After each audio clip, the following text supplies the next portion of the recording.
সম্প্রতি পেশ হয়েছে রাজ্যে বাজেট, আর এরপর থেকে শুরু হয়েছে রাজনৈতিক তরজা। এবার সেই বাজেট নিয়েই শঙ্কা প্রকাশ করলে জলপাইগুড়ি লোকসভা কেন্দ্রের সাংসদ ডাক্তার জয়ন্ত কুমার রায়। শনিবার এক সাক্ষাৎকারে তিনি বলেন, সব দিক থেকেই পেশ করা রাজ্যে বাজেট সার্বিক উন্নয়ন বিরোধী বলেই মনে হচ্ছে। উত্তরবঙ্গের প্রতি যেমন নেই কোনো বিশেষ আর্থিক প্যাকেজ, ঠিক সেইভাবে উত্তরবঙ্গের অন্যতম প্রধান নদী তিস্তাকে নিয়েই নেই কোনো পরিকল্পনা।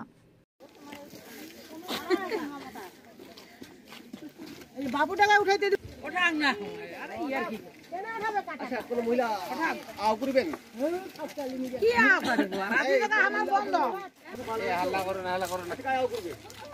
যেটা আপনি যেটা বললেন তিস্তা নদীর কথা, আমরা যদি আমি আমার ক্ষেত্র দেখব এবং নর্থ বেঙ্গলের, বিশেষ করে যেহেতু আমি নর্থ বেঙ্গলের মানুষ, নর্থ বেঙ্গলের যেগুলো ইস্যু আছে, যেগুলো বারবার আমরা বঞ্চিত হই, সেগুলো নিয়ে আমার বলা। এখানকার মানুষ বলছেন যে জলপাইগুড়ি লোকসভা কেন্দ্রের মধ্যে তিস্তা নদীটা পড়ে। সেগুলোর মধ্যে আপনি যেটা বললেন তিস্তা নদী একটা বড় সমস্যা।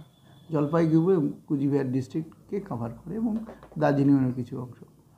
তো আমি আমার জলপাইগুড়ি এবং মেখলিগঞ্জ, যেটা কুচবিহারের অন্তর্গত, এখানে কিন্তু তিস্তা নদীতে বিরাট ফ্লাডের সমস্যা বরাবর এবং অনেক মানুষ ক্ষতিগ্রস্ত হচ্ছেন, যার জন্য আমি পার্লামেন্টে বলা থেকে আরম্ভ করে বিভিন্ন মন্ত্রীর সাথে বসা, বিভিন্ন অফিসারদের সাথে, আধিকারিকদের সাথে বসা, দিল্লিতে বসা, গুয়াহাটিতে বসা, এরকম করেছি।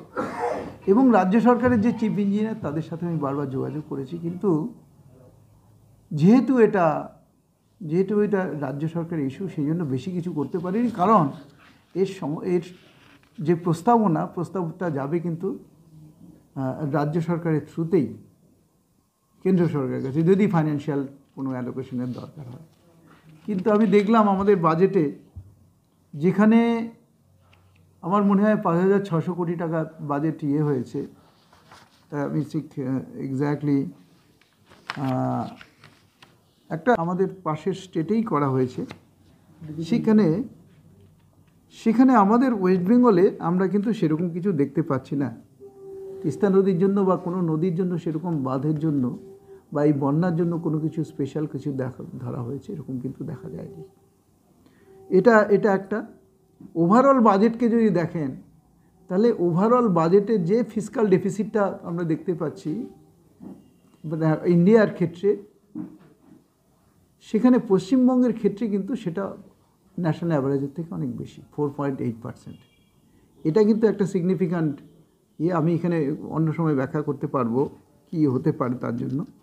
কিন্তু এটা কিন্তু একটা সিগনিফিক্যান্ট, মানে কি বলবো এটা সিগনিফিক্যান্ট একটা গ্যাপ হয়ে গেল। কিন্তু তার মানে ইনফ্রাস্ট্রাকচার ডেভেলপমেন্টের ক্ষেত্রে বা অন্যান্য যে সমস্ত উন্নতিকল্পে যে সমস্ত কাজ করার কথা, সেক্ষেত্রে কিন্তু ঘাটতি হবে। 2 নম্বর, এটা যেমন আমি পাশাপাশি যেমন বলছি, যেমন এখানে আমাদের পশ্চিমবঙ্গে যেটা 4.8% বললাম, তো সেটা দেখুন বিজেপি রুল স্টেট যদি আমি দেখি, উত্তরপ্রদেশে 3.2% জিএসডিপি, গুজরাটে 2.9% অফ জিএসডিপি, মানে জিডিপি, স্টেট জিডিপি থেকে, এবং মধ্যপ্রদেশে কিন্তু 3.5% অফ জিএসডিপি। তাহলে ওখানকার থেকে এটা কতটা বেশি, এটা বোঝা যাচ্ছে। আর কিভাবে সাফার করবে, এই জন্য কি হচ্ছে, লোকসভা কেন্দ্রের উপর কতটা প্রভাব পড়বে সেটা, এটাতে যে মানি, যে বড়োয়িং, মানে ধার নেওয়া, যে সরকারের ধারের সংখ্যাটা কিন্তু বাড়তেই থাকবে।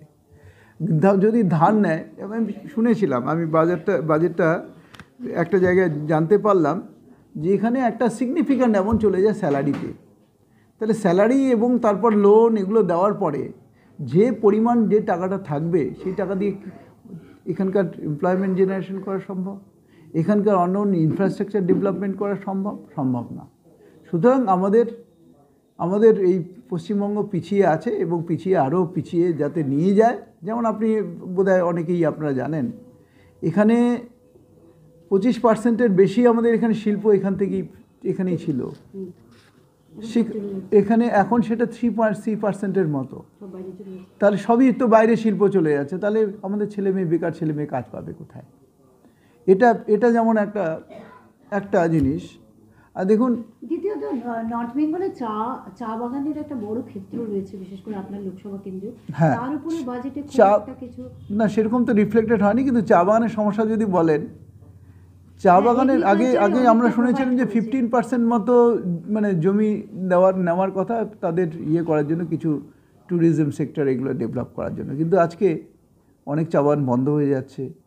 আমাদের প্রায় 30% জমি দিয়ে দেওয়া হচ্ছে তাদেরকে এগুলো ট্যুরিস্ট লজ ইত্যাদি ইত্যাদি করার জন্য। তার মানে কি সেখানে চা বাগানের চা শিল্পটা অনেক ক্ষতিগ্রস্ত হচ্ছে বলেই আজকে সেই জায়গায় যেতে হচ্ছে। তো এরকম